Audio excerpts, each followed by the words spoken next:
Welcome back, everybody. Well, you know, some documents penned by former presidents are going up for sale just in time for this year's election.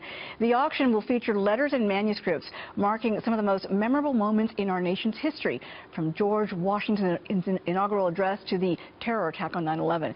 Joining us now, curator David Lowenherz, owner of the Lionheart Autographs, which is holding the auction later this month. It's such a pleasure to have you here today, David. Thank you. What I find fascinating about this auction is the fact that it offers a glimpse into our history and the fact that we have some amazing documents from some fabulous leaders from our past, including George Washington.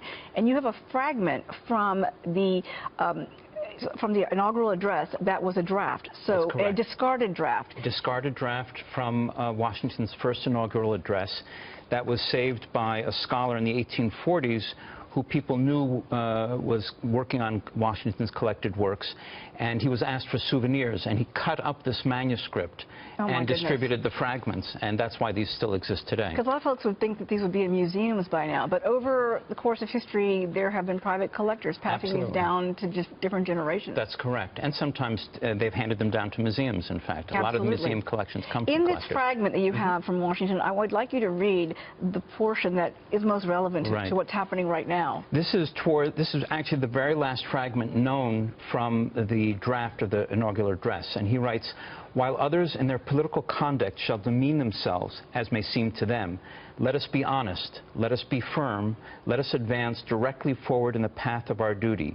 Should the path at first prove intricate and thorny, it will grow plain and smooth as we go. In public as in private life, let the eternal line that separates right from wrong be the fence too," and then it breaks off. It breaks off there, but these are words to live by, certainly. Absolutely, yes. Now, so this fragment, of course, I'm sure is no doubt, it's not inexpensive. No, it's going up for sale on Wednesday, October 26th on invaluable.com, and it has an estimate of $130,000 to $150,000. So for the serious collectors out there, this is a real gem in an election year that is quite polarizing right now.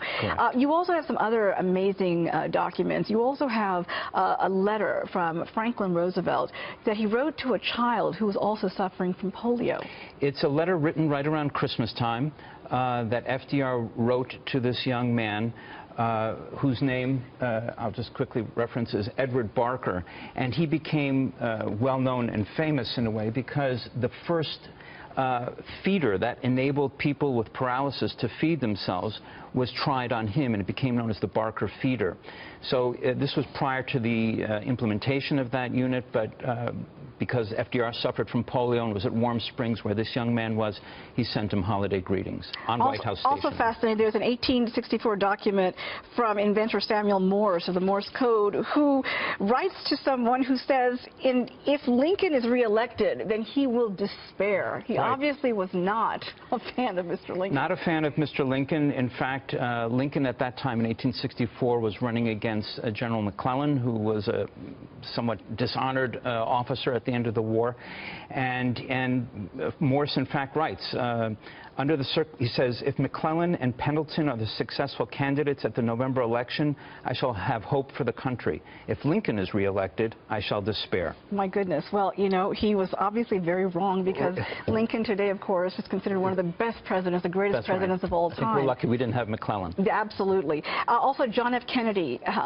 there is a manuscript from Kennedy on his New Frontiers speech. Yes, this is interesting. It's a fragment from a speech that he gave, one of 16 whistle stops that he made in California in September 1960.